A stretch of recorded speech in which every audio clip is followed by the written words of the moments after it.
What's up guys, and welcome to another episode of Career Mode, episode number 204, and we start today's episode off with a game against Cardiff City here in Wales. Of course, as you can see by the title, we use literally everyone in the squad in this episode, and of course the last episode.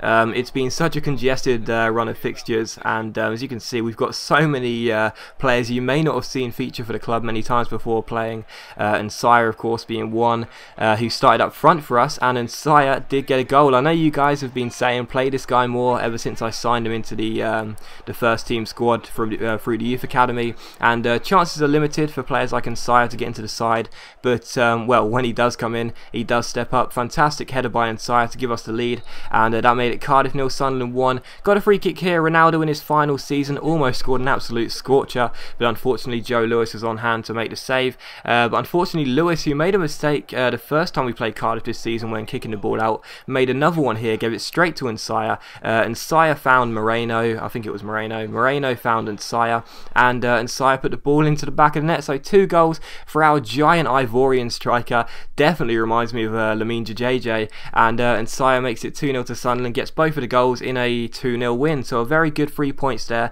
And of course our following game was against AC Milan, the second leg. We won the first leg by 2-0, so coming here to the San Siro, my return to the San Siro against AC Milan. Anyway, of course we have returned to face Inter Milan. My first time facing AC Milan at home, away from home, would be very interesting. But yeah, just a few minutes in, Courtois made a fantastic save. AC Milan would need to score, of course, after we scored 2 goals in the first leg, and they couldn't concede really. They couldn't concede an away goal, and well, they did. Matthew Wakaso was played through, and well, Wakaso is not going to miss a one-on-one, is he? Fantastic finish by Wakaso into the back of the net to make it AC Milan 0, Sunderland 1, and as things stood, we had a 3-goal lead in the advantage, and we also had an away goal as well. So AC Milan would need to score 4 goals if they were going to go through. Of course, if they could level the score in aggregate, it wouldn't be enough because we had an away goal, so they had to score 4 goals if they were going to go through. It was never going to happen, so really I just took the foot off the gas, really, just to save my player some energy. And to be honest, this kind of defending was absolutely awful. I mean, I know my defending is bad, but what on earth were Milan doing here? They couldn't clear the ball, and when Yelen took a shot here, Manuel Neuer won a corner, conceded the corner. It was crossed in by Gibson, and there was Steven Corker to head the ball past the German goalkeeper into the back of the net. So Corker makes it 2-0, 4-0 in aggregate, 2 away goals, which meant Milan would need 5 goals. And to be honest, despite the fact they were attacking well, Courtois, my goalkeeper, was just on fire. He would not let a single goal in. He didn't let a single goal in. 180 minutes of football played, AC Milan 0, Sunderland 4, 2-0 on the night, and a 4-0 lead on aggregate means we go through to the Champions League semi-finals. We got there last year. We were knocked out by Borussia Dortmund. Thankfully they're not there this year. It's Liverpool, Real Madrid and Arsenal, so 3 English teams in the semi-finals, doing very well this year in the English teams in the Champions League. So yeah, 3 teams in the semi-finals, and we will take on Real Madrid, so look forward to that. That should be fantastic. But anyway, we take on Newcastle here in a derby. Like I say, these congested fixture lists are crazy, man. Having to rest quite a few players, so taking on Newcastle here was going to be difficult. But Watamelio here against Tim Krul gets taken down from behind by Newcastle's number 22, don't know what his name is, there you go, Lung Jr.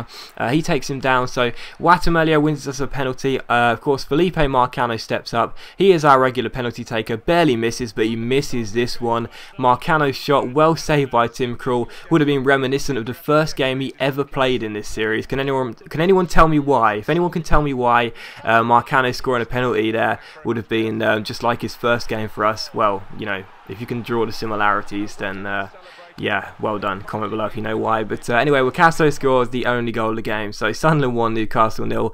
Went on a bit of a tangent there, didn't really explain my point. But Sunderland 1, Newcastle 0. And despite Marcano missing a penalty, we still pick up 3 points against our rivals. So very, very nice indeed there.